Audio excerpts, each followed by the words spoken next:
بسم الله الرحمن الرحيم. சங்கையான சாலிஹீன்களே, நமது பிள்ளைகள் பள்ளிகளில் கல்லூரிகளில் படிக்கிற பொழுது அவர்களுக்கு அந்த பரீட்சை முடிந்து வேறு பள்ளிக்கூடம் மாற்ற வேண்டும், வேறு கல்லூரி மாற்ற வேண்டும் என்றால் எத்தகைய ஆலோசனைகள் செய்யப்படுகிறது? கல்வியாளர்களிடத்தில், நமது மஹல்லாவில் உள்ள பெரியவர்களிடத்தில், நமது குடும்பத்தில், நமது உறவுகளிடத்தில் எவ்வளவு பேசுகிறோம் நமது பிள்ளைகளின் அடுத்த கட்ட கல்வியின் நகர்வுக்காக.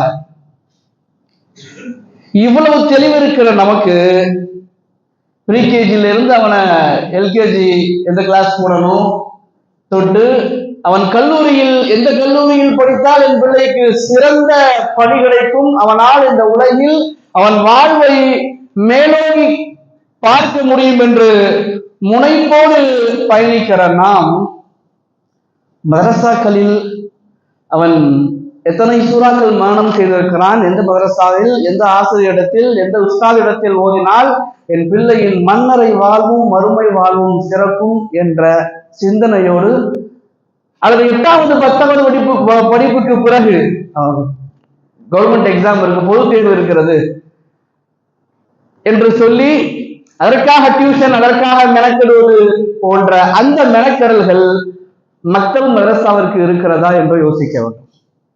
நாளை ஒரு மனிதரை அல்லாஹ் நிறைய நற்கூலிகளை வழங்குவார். அவர் கேட்பார், இதெல்லாம் நான் செய்யவே இல்லை, எனக்கு ஏன் இவ்வளவு அப்படின்னு கேட்கும் பொழுது அந்த மனிதத்தில் சொல்லப்படுமாம், உனக்காக உன் பிள்ளை கேட்ட பாவ மன்னிப்பு, உன் பிள்ளை உனக்காக மகப்பிறத்து தேடினார், பாவ மன்னிப்பு தேடினார், தினம் தினம் தேடிக்கொண்டிருக்கிறார், அதற்காக உனக்கு நன்மை வழங்கப்படுகிறது, அவர் செய்த பாவ மன்னிப்பின் மூலம் நீ சந்தோஷமாக இருக்கிறாய் என்பதாக நாளை மஹ்ஷரில் அல்லாஹ் சொல்வான் என்று நாயகம் ஸல்லல்லாஹு அலைஹி வஸல்லம் சொல்கிறார்கள்.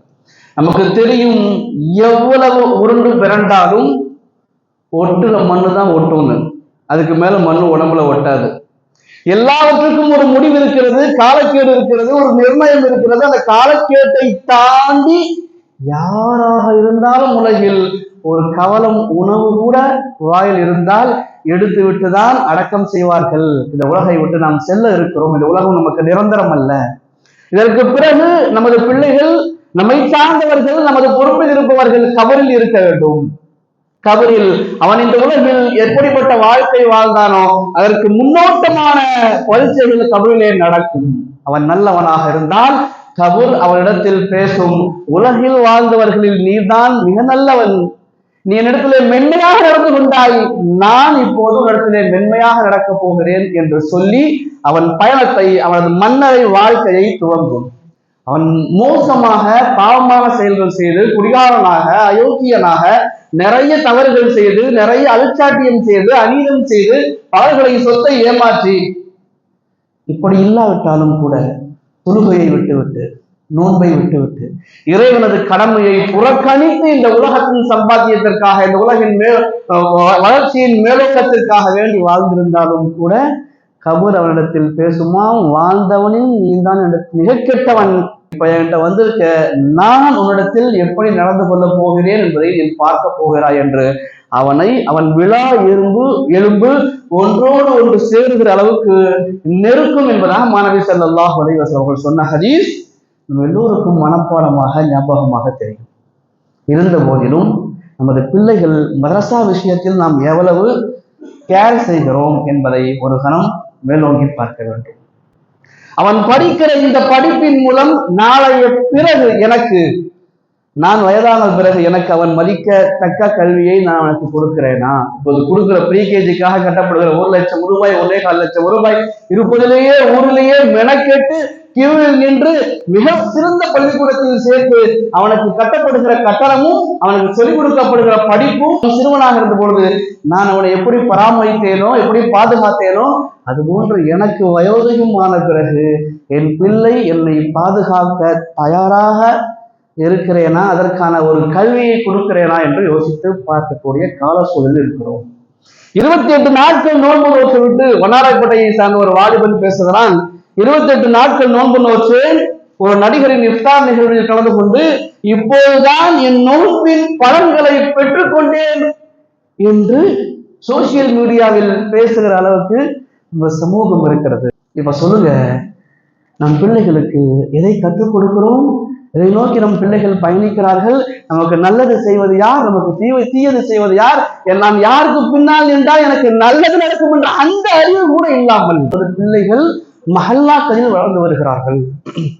உங்களுக்கு நான் அன்பாக கேட்டுக்கொள்வேன், நம் பிள்ளைகளை பள்ளிவாசல் தொடர்பை அதிகப்படுத்துகிற பிள்ளைகளாக நம் பிள்ளைகள் இருக்க வேண்டும். பள்ளியில பெருக்கணுமா, என் மகன் பெருக்க வேண்டும்.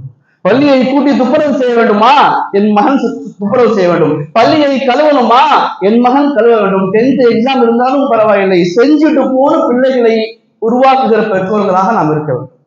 நாயகம் சொன்னார்கள், வலதுன் சாலிஹுன் யதுஉ, உன் மகன் உனக்கு துஆ செய்தால், அப்படி துஆ செய்கிற பிள்ளைகளை விட்டு சென்றால் அவன்தான் சிறந்த தந்தை என்று நாயகம் சொன்னார்கள். ஒரு ரூபாய் நான் சதக்கா செய்யறேன், ஒரு ஏழைக்கு ஜும்மாவுக்கு உணவு வாங்கி கொடுக்கிறேன், ஒரு இமாமுக்கு உதவி செய்கிறேன், ஒரு ஒரு மஹல்லாவில் உதவிக்கு உதவி செய்கிறேன், ஒரு அனாதையை படிக்க வைக்கிறேன், உதவிக்கான மாதாந்திர ப்ரொவிஷன் வாங்கி கொடுக்கிறேன், அனைத்தும் என் மகனுக்கும் மகளுக்கும் மனைவிக்கும் தெரிய வேண்டும். நான் இதை செய்கிறேன், எதற்காக? நீயும் செய்ய வேண்டும் என்று. நான் தினமும் இவ்வளவு சதக்கா கொடுப்பேன், நீயும் எனக்கு பிறகு கொடுக்க வேண்டும். நான் தினமும் இவ்வளவு குர்ஆன் வாசிப்பேன், நீயும் எனக்கு பிறகு வாசிக்க வேண்டும். நல்ல காரியங்கள் நாம் செய்கிறோமோ அது எதுவாக இருக்கட்டும், நம் பிள்ளைகளுக்கு கற்றுக் கொடுக்க வேண்டும். எதற்காக? எனக்கு பிறகு நீயும் செய்ய வேண்டும் என்பதற்காக. பெருமக்களே, அப்படிப்பட்ட சமூகத்தை நாம் உருவாக்க வேண்டும். அதே போன்று நீ படிக்கிற இந்த கல்வி ப்ரீகேஜியிலிருந்து அது டாக்டராக அல்லது இன்ஜினியராக, அது வழக்கறிஞராக, IAS ஆக, IPS ஆக, சுப்ரீம் கோர்ட்டினுடைய தலைமை நீதிபதியாக நீ எதற்கு படிக்கிறாயோ அனைத்தும் உனக்கும் எனக்கும் நம் குடும்பத்திற்கும் சமூகத்திற்கும் பலன் தர வேண்டும். பெருமானுடைய ஒவ்வொரு தொழுகையின் பிரார்த்தனை, இறைவா பலன் தராத கல்வியை விட்டு என்னை பாதுகாப்பாயாக. ஒன்றை நான் கற்றுக்கொள்கிறேன் என்றால் அது எனக்கும் என்னை தாண்டி சமூகத்திற்கும் பலன் தர வேண்டும். அது அலிஃபாக, பாவாக, யாவாக, எதுவாக இருந்தாலும் சரி, மேக்ஸாக, சயின்ஸாக, சோசியல் சயின்ஸாக, ஹிஸ்டரியாக, ஜியோகிராஃபியாக, எதுவாக இருந்தாலும் சரி, MBBS ஆக, மருத்துவமாக, LLB-யாக, லாவாக, எந்த படிப்பு படித்தாலும் சரி, எனக்கும் என்னை சார்ந்த என்னை படிக்க வைத்த என் பெற்றோருக்கும் பலன் தர வேண்டும். அதை தாண்டி என் சமூகத்திற்கு அதன் மூலம் பலன் இருக்க வேண்டும். IAS ஆக இருந்தால் என் சமூகத்திற்கு, இந்த மக்களுக்கு, சிரமப்படுகிற மக்களுக்கு என்னால் என்ன செய்ய முடியும் என்பதை சிறு பருவத்திலிருந்தே அவனை அப்படி ஊட்டி வளர்க்க வேண்டும். நாளை மௌத்துக்கு பிறகு இந்த சேவைகள் மட்டுமே என்னை அடையும் என்று நாம் நம் பிள்ளைகளுக்கு கற்றுக் கொடுக்க வேண்டும். அதில் ஒன்று, நாம் வாழ்வது 50, 30, 60, 40 எத்தனை ஆண்டுகள் வாழ்ந்தாலும் சரி, இந்த உலகம் இருக்கிற வரை நம் பெயர் பேசப்பட வேண்டும். பேசப்பட முடியாது என்று ஒன்றும் இல்லை. இமாமுனா புகாரி நபியா, வலியா, யார் அவர்? இமாமுனா புகாரி குர்ஆனுக்கு அடுத்த அந்தஸ்தில் இன்று பேசப்படுகிறார் என்றால் 4 வாலிபர்கள் கூடியிருந்த பொழுது அவரின் ஆசிரியர்கள் நடத்திய அந்த வார்த்தைகள் தான் அவரை தூண்ட வைத்தது. இன்னும் மேற்படி தகவல் என்னவென்றால், பிறக்கிற பொழுது இமாமுனா புகாரி பார்வை இல்லாமல் பிறந்தார். மரியம் அலைஹிஸ்ஸலாமுடைய தாயார் அவர்கள் நேர்ச்சை செய்ததை போன்று இமாமுனா புகாரி ரஹ்மத்துல்லாஹுடைய தாயார் நேர்ச்சை செய்தார்கள். என் மகனுக்கு நீ பார்வை கொடுத்து விட்டால் நான் இந்த தீனுக்காக என் மகனை அர்ப்பணம் செய்கிறேன். அதன் மூலம் வளர்ந்தவர்கள். இமாமுனா அஹ்மத் இப்னு ஹம்பல் ரஹ்மத்துல்லாஹ் சொல்கிறார்கள், நான் சிறு வயதிலேயே என் தந்தையை இழந்து விட்டேன். என் தாய் தான் என்னை ஃபஜருக்கு முன்னால் எழுப்பி, அன்றைய தினம் ஃபஜருக்கு செல்லக்கூடாது என்பதற்காக, மதரசாவிற்கு சென்று விடக்கூடாது என்பதற்காக என்னவெல்லாம் வலிகள் இருக்கிறதோ எல்லா வலிகளையும் நான் செய்வேன். வயிறு வலிக்குது, கழுத்து வலிக்குது, தலை வலிக்குது, கால் வலிக்குது, முதுகு வலிக்குது, முட்டு வலிக்குது, அப்படி போடுறேன், இப்படி போடுறோம், வாந்தி வர மாதிரி இருக்கு, கொமட்டுது என்று என்ன சொன்னாலும் என் தாயார், நீ சென்று விட்டு வந்தால் உனக்கு நான் இனிப்பு தருவேன் என்று சொல்லி சுவையான இனிப்பை செய்வார்கள். அதை தாண்டி என் தாயார் எனக்கு முன்னால் எழுந்து என்னை பள்ளிக்கு அனுப்புவதற்காக சுடு தண்ணி தயாரித்து வைத்து அந்த சுடுதண்ணியில் என்னை உதசைய வைத்து எனக்கு நல்ல ஆடை போட்டு என் கையை பிடித்து கொண்டு அந்த இருட்டில், விளக்குகள் இல்லாத அந்த இருட்டில் கையை பிடித்து கொண்டு என்னை பள்ளிக்கு அழைத்து சென்று நான் தொழுது விட்டு மதரசா முடித்து விட்டு வருகிற வரை என் தாய் வெளியே நின்று தன்னந்தனியாக எனக்காக காத்திருப்பார்கள். விளக்குகள் எரிய எந்த காலத்தில், நடக்கிற தேவையில்லாத இந்த காலத்தில் எத்தனை தந்தைகள் தன் பிள்ளைகளை கைப்பிடித்து பள்ளிக்கு அழைத்து வருகிறோம், வாகனத்தில் அமர்த்தி அழைத்து வருகிறோம். நீங்க 8 மணிக்கு தூங்குங்க, 12 மணிக்கு தூங்குங்க, 2 மணிக்கு தூங்குங்க, 1 மணிக்கு தூங்குங்க, 3 மணிக்கு தூங்குங்க, கடையை 3 மணிக்கு மூடுங்க, 3 மணிக்கு மூடிட்டு கடையை வீட்டுல கொஞ்சம் 4 மணிக்கு சாப்பிட்டுட்டு 4:30 மணிக்கு படுத்தாலும் ஃபஜர் 5:30 மணி என்றால் நீங்கள் ஃபஜருக்கு வருவது உங்கள் மீதும் என் மீதும் கடமை. ஃபஜரை விட்டு என் மனைவியோடு நம் பிள்ளைகளோடு படுத்து உறங்கினால் அந்த உறக்கத்திற்காக நாம் பதில் சொல்லியாக வேண்டும். இல்லை பெருமக்களே, அதை தாண்டி தொழாத ஒரு சமூகத்தை, தொழுகையை விட்டால் தவறில்லை என்று சொல்கிற ஒரு சமூகத்தை நாம் உருவாக்குகிறோம் என்பதில் மறந்துவிடக்கூடாது. இப்படி தொழாமல் அவன் படித்து அவன் மேலே அமர்ந்து அவன் மூலம் என்ன பலன் கிடைக்க போகிறது? பல கோடி பல லட்சம் செலவு செய்து படிக்க வைக்கிற உங்களுக்கும் இந்த சமூகத்திற்கும். தொழுகையை விடுகிறான், நோன்பில் அசட்டை காட்டுகிறான், ஸ்கூல் மிஸ் சொன்னதற்காக நோன்பை விட்டு விடுகிறான், ஜகாத்து பற்றிய தெளிவு இல்லை, இமாம்கள் மீது மரியாதை இல்லை. இப்படி உருவாகி வளர்ந்து வருகிற நம் பிள்ளைகளின் எதிர்காலம் இந்த பெரும்பாவங்கள் செய்கிற எல்லோருமே எப்படி பாவம் செய்தால், தவறு செய்தால் எப்படி தப்பிக்கலாம் என்று பிரில்லியன்ட் மைண்டோடு உருவாக்குகிறார்கள். நான் சொல்லுவேன் அடிக்கடி, இது ஏட்டு சுரக்கா பிகேஜியில் இருந்து MBBS வரை ஏட்டு சுரக்கா கூட்டுக்கு உதவவே உதவாது. எப்போது உதவும் என்றால் அவனுக்கு ஏட்டு சுரக்காவை கொடுப்பதற்கு முன்னால் குர்ஆனை கொடுக்க வேண்டும். முதலில் பெருமக்களே நாம் குர்ஆனுக்கு கொடுக்கிற நேரத்தை அதிகப்படுத்த வேண்டும். குர்ஆனை வாசித்து பாருங்கள். அதுதான் அடிக்கடி சொல்றேன், குர்ஆனை ஓதுவதை தாண்டி வாசித்து பாருங்கள். பெருமக்களே, இது விதை தூவுகிற நேரம். இந்த நேரத்தை விட்டால் நம்மால் திரும்பவும் நமது பிள்ளைகளை ஒரு கட்டுப்பாட்டில் கொண்டு வர முடியாது. ஒரு இஸ்லாமிய ஊரில் வாழ்ந்த ஒருவன் மனசாட்சி இல்லாமல் சொல்கிறான், 28 நாள் நோன்பு நோக்கு அதன் பலனை நான் பெற்றுக் கொண்டேன் என்றால் அவர் தந்தை, அவர் தாய், அவருக்கு ஓதி கொடுத்த உஸ்தாது, பள்ளிவாசலுடைய நிர்வாகம் எல்லாம் பதில் சொல்லிதான் ஆகும். மக்களே, நம் பிள்ளைகளை சரியான கோட்டில் பாதையை காட்ட வேண்டிய இடத்தில் நாம் இருக்கிறோம். இந்த நேரம் மதரசாக்கள் தூங்கப்படுகிற நேரம்.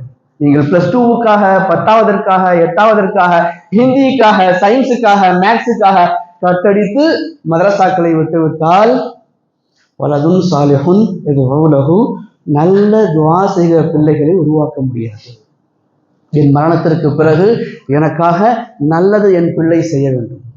என் மரணத்திற்கு பிறகு எனக்காக என் பிள்ளை துஆ செய்ய வேண்டும். வாழ்கிற பொழுதே துஆ செய்கிற வாய்ப்பு இல்லை என்றால் மரணிக்கிற பொழுது எப்படி துஆ செய்வான்? ஒருவர் தவாப் செய்யும் போது ஒரு இறைநேசர் சொல்கிறார், எனக்கு பிள்ளை பெற்றுக் கொள்ள வேண்டும் என்ற எண்ணமே இல்லை, நான் அப்படியே வாழ்ந்து வந்தேன், திருமணம் முடிக்க வேண்டும் என்ற ஆசை எல்லாம் இல்லை, ரப்பின் வழிபாட்டில் என் வாழ்க்கையை கழிக்க வேண்டும் என்ற எண்ணம் மட்டுமே போகிறது. அப்படி வளர்ந்து வந்த எண்ணில் தவாப் செய்கிற பொழுது ஒரு வாலிபன் தன் தந்தைக்காக, அவரின் தந்தைக்காக துஆ செய்தான். அதை பார்த்து மெய் மறந்து விட்டேன், சிரித்து விட்டேன். அதற்கு பிறகு திருமணம் முடித்து பிள்ளைகளை பெற்றுக் கொண்டேன் என்பதாக மேன்மக்கள் நமக்கு வரலாறுகள் என்று சொல்வார்கள். நம்ம சுஃபியான் சௌரி ரஹ்மத்துல்லாஹ் நீங்கள் எடுத்து வாசித்து பாருங்கள், இவர் தொடாத பண்ணே இல்லை, கலையே இல்லை. அவ்வளவு கலையில் தேர்ச்சி பெற்ற மிகப்பெரிய மகான். அவருடைய தாயார் அவர்கள் சொல்லிக் கொடுத்து வளர்த்தார்களாம், நீ 10 எழுத்து படிச்சுக்கிட்டாலும் கூட அந்த 10 எழுத்தும் பயனுள்ள எழுத்தாக இருக்கட்டும். எப்போது நமக்கு பயனுள்ளதாக நமது கல்வி மாறும் என்றால், தாய்மார்களும் நீங்களும் இன்று மதரசாவில் என்ன படித்தாய், மதரசாவிற்கு எத்தனை மணிக்கு போனாய், உஸ்தாத் என்ன சொல்லிக் கொடுத்தார்கள், எத்தனை பக்கத்தை வாசித்தாய், பாடம் கொடுத்தாயா, எத்தனை துஆக்கள் படித்துக் கொண்டாய், படித்த ஹதீஸை மனம் செய்தாயா, ஃபாலோ பண்ணியா, பின்பற்றினா என்று கேட்கிற நிர்பந்தத்தில் நாம் இருக்கிறோம் பெருமக்களே. வேற வழி இல்லை. அவனை தொழுகையாளிகளாக, அவனை நோன்பாளியாக, அவனை மதரசாவுக்கு செல்பவனாக உருவாக்குவது காலத்தின் அவசியம். இப்போது விட்டு பிறகு கண்ணீர் வெடித்து பலனில்லை. இது ஒரு ரூட் என்றால், நடிகர்களுக்கு பின்னால் சில கூட்டம் என்றால், மார்க்க கல்வியை விட்டு உலக கல்வியை தேடி சில கூட்டம் என்றால், நமக்களே கஞ்சாவுக்கு அடிமையான வாலிபர்களும் இருக்கிறார்கள். இது ஒரு லிஸ்ட் என்றால், இன்னொரு பக்கம் லவ் அஃபேரில் தன்னை துளைத்து ஈமானை துளைக்கிற வாலிபர்களும் இருக்கிறார்கள். இதையெல்லாம் தாண்டி நமது பிள்ளைகளை ஒரு அல்லாஹ்வுடைய ஆபிதாக அடியானாக உருவாக்க வேண்டும் என்றால் அவனுக்கு முதலில் நான் சொன்னேன், பள்ளிவாசலுடைய சூழலில் அவனை உருவாக்க வேண்டும். எது செய்தாலும் அல்லாஹ்விடத்திலே கேட்டு விட்டு வந்து உன் வேலையை துவங்கு. இரண்டாவது, நம் வீட்டை இஸ்லாமிய சூழலில் உருவாக்க வேண்டும். எழுந்தது முதல் உறங்குகிற வரை அவனுக்கு சுன்னத்தான துஆக்களை போதிக்க வேண்டும். மூன்றாவது, பள்ளிக்கூடத்தில் அவன் என்ன படித்து வருகிறான், யாருடைய நட்பில் இருக்கிறான் என்ற சிந்தனை நமக்கு தேவை. நட்பு வட்டாரத்தையும் நாம் செய்து கொள்ள வேண்டும். வல்லோன் அல்லாஹ் நமது பிள்ளைகளை இந்த உலகில் தவிர்க்க முடியாத தலை சிறந்த ஆளுமையாளர்களாக அல்லாஹ் ஆக்கி அல்புரிவானாக. வாஹிர் தஅவானா அல்ஹம்துலில்லாஹி ரப்பில் ஆலமீன். அஸ்ஸலாமு அலைக்கும் வரஹ்மத்துல்லாஹி தஆலா வபரகாத்துஹு.